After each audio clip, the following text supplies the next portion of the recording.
Poesia? Poesia não compra sapato, mas como andar sem poesia?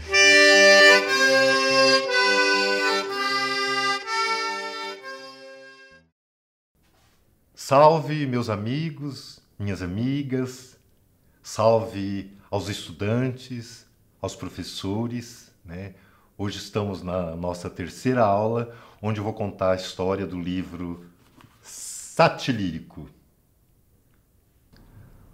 Os opressores não aparecem sempre com a mesma máscara. As máscaras não podem ser sempre arrancadas da mesma maneira. Esse verso de Bertolt Brecht está na abertura desse meu livro Satilírico. Satilírico é um livro onde eu procuro contar 30 anos da história do Brasil.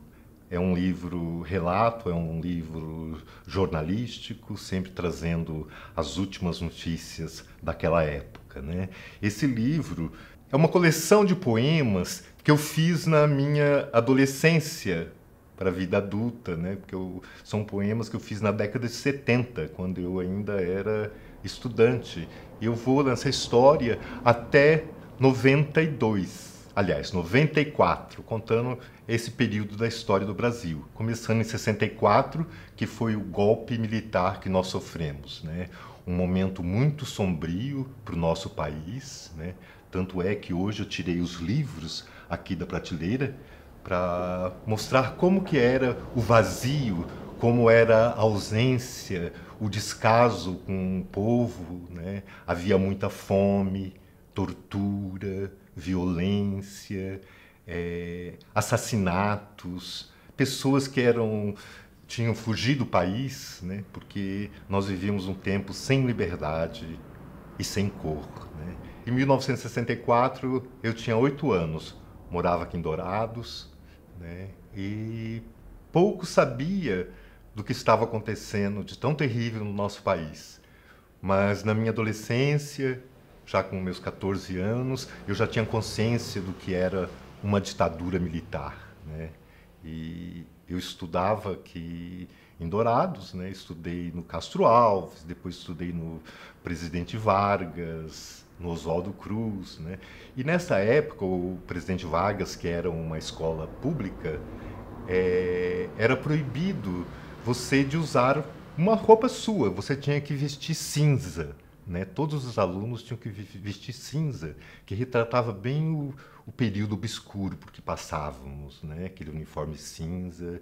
E em 68, com as 5, começou uma mudança muito grande na educação brasileira. Foi feito um acordo com os Estados Unidos, e os Estados Unidos, que tinha promovido essa ditadura, ele começou a tomar conta do nosso ensino, né? Nós tínhamos uma escola tão liberta, né?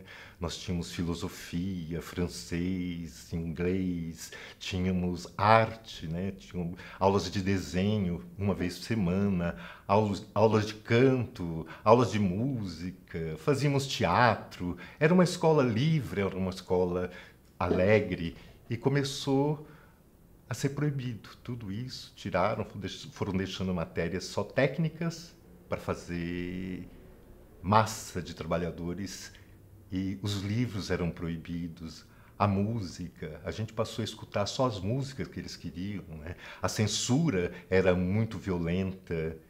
E eu depois fui para São Paulo com 17 anos e já me engajei na luta pela democracia e pela liberdade, né? Desde muito novo eu sou um lutador pelos direitos humanos, pela liberdade e pela vida, né?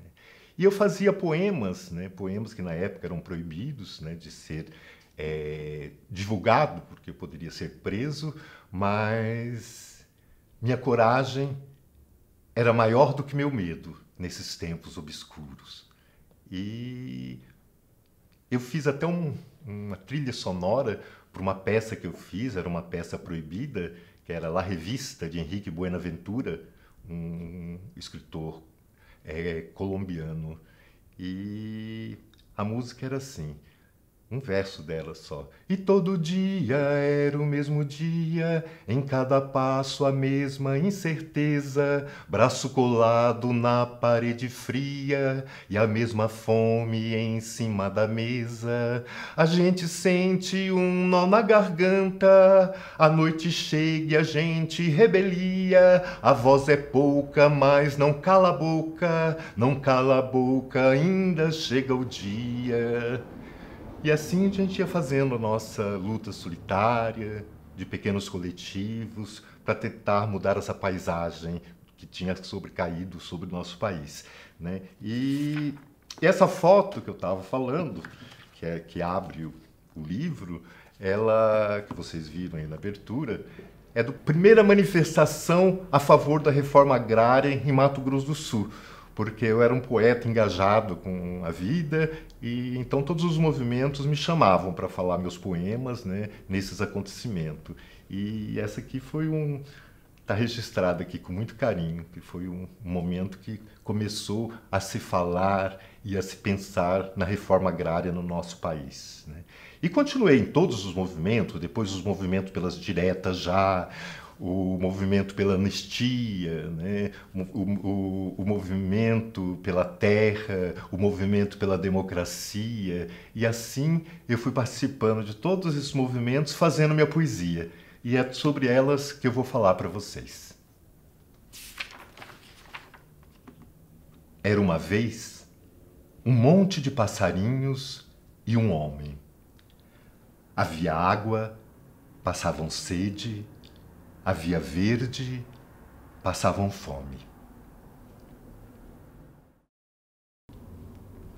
Agora eu vou mostrar para vocês um desses poemas dos folhetins que eu fazia em New York, que eu distribuía aqui e ali, né?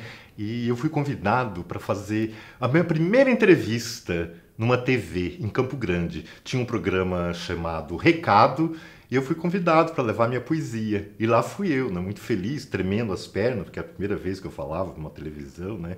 E eu falei esse poema que eu vou mostrar para vocês agora, Sem Cruzeiros. Eu sou cruzeiro, falo alto e tenho cheiro. Dizem que sou dinheiro, vivo em primeiro lugar. Compro terra, pedra, o mar e o que tiver para comprar. A toda gente eu encanto, assim vou para todo canto. Sou até esmola de santo, pra nada eu tenho preguiça. Vou pros bancos da Suíça, vou pros domingos de missa e nada disso me cansa. Sou alegria de criança, caderneta de poupança. Muita gente desconfia desta minha valentia, dizendo que eu caía quase toda semana pra moeda americana, que eu acho muito sacana, pois vive me derrubando e o povo vai perguntando até quando essa motreta, que eu sou filho do capeta, sempre trago umas caretas de marechal, de barão, todos me querem na mão, faço tanta confusão e vou comprando ao léu, compro armas pro quartel, compro a vida, a morte, o céu, e me gostam tanto assim. Vivem só pensando em mim e vão culpando o Delfim, pois sou apenas papel. E o pessoal que estava filmando aplaudiu, até a apresentadora, né? Era uma coisa inusitada, né? Falar sobre o que estava acontecendo no país, né? Mesmo que fosse de uma forma de humor sutil e um pouco cruel, né? Eles aplaudiram. Veio o intervalo e o apresentador perguntou: Emanuel, você tem algum outro poema que fala sobre o nosso momento político? Eu falei: tenho. Ela falou: depois do intervalo você fala e eu não tenho nada a ver com isso. Pois bem, terminou o intervalo, eu já entrei. Quando eu fiz 18 anos, meu pai me disse: meu filho, és homem, grande homem serás, vá. Os amigos me deram com cheiro de leite rosas e água de colônia uma prostituta embrulhada num vestido papel presente vermelho e me disseram: coma, coma. A pátria amada idolatrada, salve, salve, me deu uma arma, uma farda e disse: obedeça e lute. Depois me vi sozinho, perdido pelo mundo, sem arma, sem farda, sem quase nada. Daí eles me disseram: "Hahaha, agora você é o número RG 13997664. Veste uma calça ali e soma. E toma e coma. X-salada, Coca-Cola e dinamite. X-salada, Coca-Cola e dinamite. X-salada, Coca-Cola e dinamite. X-salada, Coca-Cola e dinamite." Observação: não fale, não grite. Pois bem, eles aplaudiram de novo, né? E eu saí muito feliz lá de dentro, né? Primeira entrevista aplaudida em cena aberta, né? E quando eu estou quase chegando na avenida, lá em Campo Grande, a secretária me chama: "Emanuel, telefone para você." Eu voltei correndo, falei: deve ser a Globo do Rio ligando para fazer a novela das 8. Eu peguei o telefone, fiz uma voz de Tarcísio Meira: "Alô? Alô?" Era um telefonema anônimo, mandando eu vazar dali porque eu ia ser preso. O exército já estava na minha captura. Eu me assustei, peguei o busão primeiro, que eu vinha para Dourados, né? Mas nunca aconteceu nada comigo nesse tempo, né? Mas eu fiquei muito triste, eu pensei: agora que as pessoas na rua falavam: "Ô, poeta do Sem Cruzeiro, do Feliz Aniversário, né? Muito gostei e tal, né?" Eu falei: a televisão não vai me chamar mais para falar poesia. Mas não é que passou um tempo, um ano, quem sabe, eu recebo um telefonema de lá perguntando se eu tinha algum poema sobre o Dia do Trabalho, sobre o trabalhador. Eu falei: tenho. Eles mandaram uma equipe aqui para Dourados para filmar o poema. Eu vou mostrar para vocês o que aconteceu. Como vinha a televisão até a minha casa, eu preparei até um figurino. Eu peguei um casaco verde bandeira da minha mãe, uma camiseta amarela, uma calça azul, bandeiroso que só eu. E gravei o poema. Atenção, muita atenção para o nosso próximo comercial. Você trabalhou e o Brasil mudou e nem endereço deixou. Será que foi para Nova York dançar um rock com Moscou? Será que foi para Europa beijar a mão de um imperador? Ou será que foi numa fragata levar a mata que sobrou? Você trabalhou e o Brasil mudou. Exportar é o que importa. Abre a porta do quintal. Leva o trigo, o gado e o soja, leva até o canavial. Tragam muitos automóveis, temos ouro e capital. Você trabalhou e o Brasil mudou. Alô, alô, alô! Vou passar um DDI aqui do interior, perguntando ao mundo inteiro em que país do estrangeiro nosso Brasil ficou. Telecomunico, telecomunico. Chame um disco voador, chame o bispo e o bombeiro, chame o povo brasileiro, chame até o governador. Trocaram as coisas da terra por tanque de gasolina. Diz que o negócio é da China, mas ninguém acreditou. Gol! Você trabalhou e o Brasil mudou. Será que foi sob a mesa de algum embaixador? Tomando uísque, café, vendo os passes de Pelé sem precisar fiador? Você trabalhou e o Brasil mudou e nem endereço deixou. Será que foi para Nova York dançar um rock com Moscou? Será que foi para Europa beijar a mão de um imperador? Ou será que foi numa fragata levar a mata que sobrou? Você trabalhou e alguém levou. Outra história interessante que aconteceu com a minha poesia foi com o poema Bugre de Barro. Bugre de Barro é um poema que eu fiz quando dividiram o Mato Grosso do Sul em 1977. E daí era um Mato Grosso só, dividido em dois. Eu falei: isso dá poema. E fiz um poema. E passados uns anos, uma pessoa do governo me procurou para saber se eu tinha algum poema, se eu faria um poema sobre a divisão do Estado. Eu falei: eu já tenho, né? Daí eles pediram autorização para fazer um pôster grande, desse tamanho que fizeram, e para distribuir no Estado. E começaram a pregar nos muros, nos lugares, até que eles leram o poema. E quando eles leram o poema, eles começaram a arrancar. E vocês vão saber por quê ouvindo agora.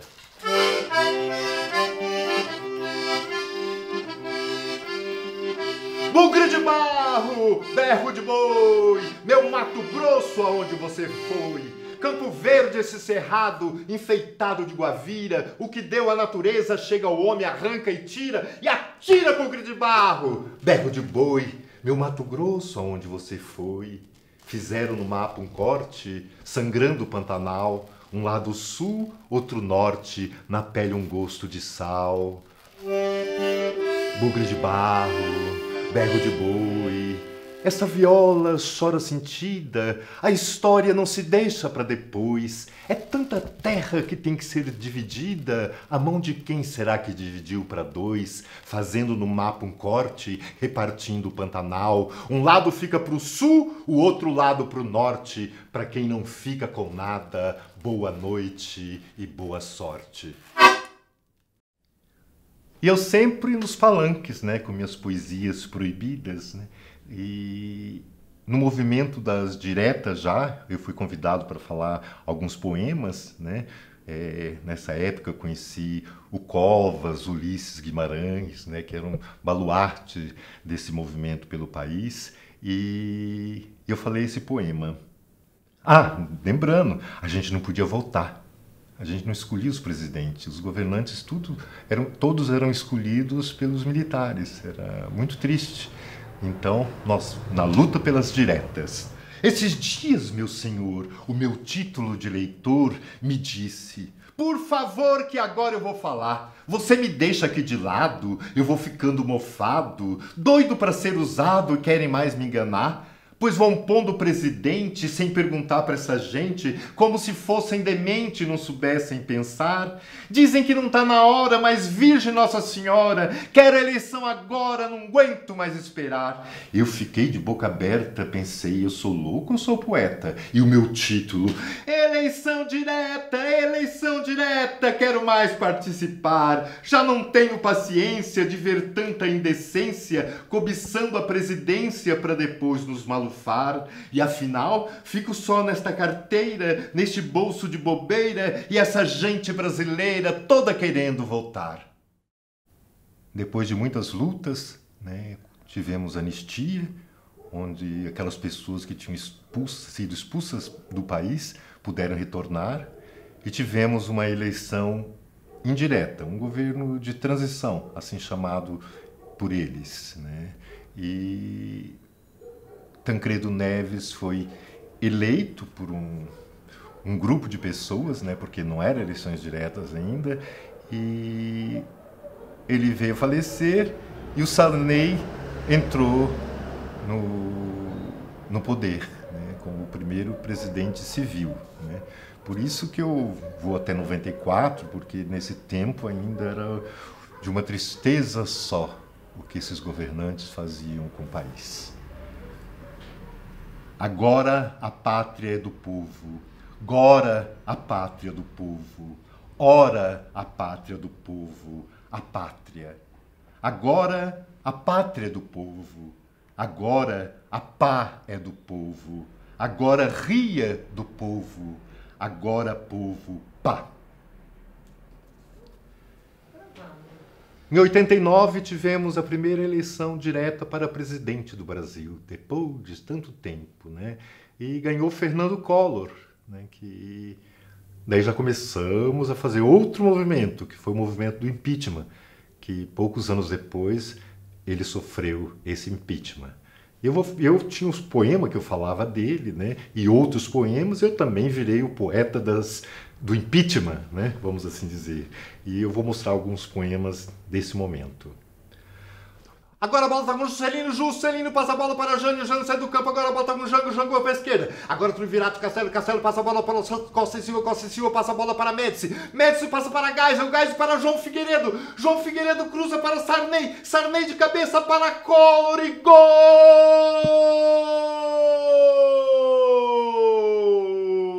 Gol contra, minha gente!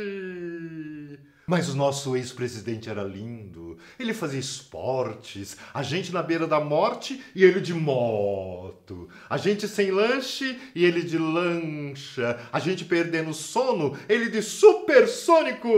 Mas nada disso importa. O que importa é que nosso ex-presidente era lindo, ele vivia rindo, ele lutava karatê, a gente assistia na TV e via que ele era lindo, lindo. Ele era quase tão bonito como a Cláudia Raia. Ele era amigo da rainha da Inglaterra, do Bush, do PC, do PP e do PO. E por descamisados, ó. E blá, blá, blá, blá, blá. E blá, blá, blá, blá, blá. E blá, blá, blá, blá, blá. Plim, plim.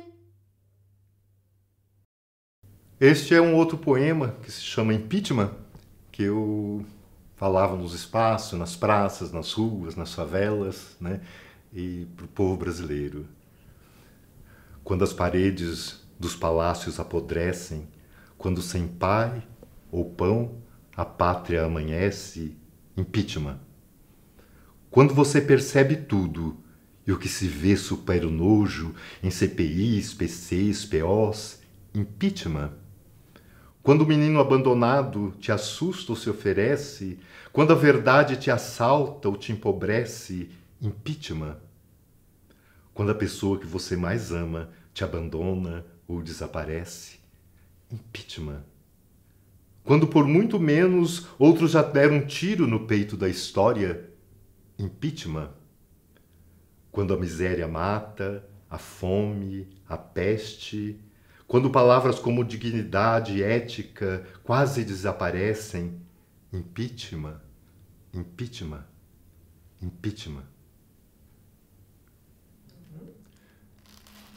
Agora eu vou me despedir de vocês com um poema que encerra, que fecha o livro, né, que se chama Parangoletras.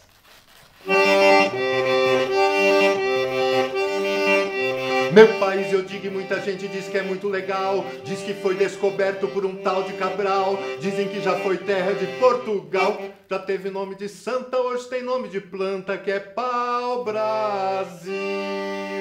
Brasil.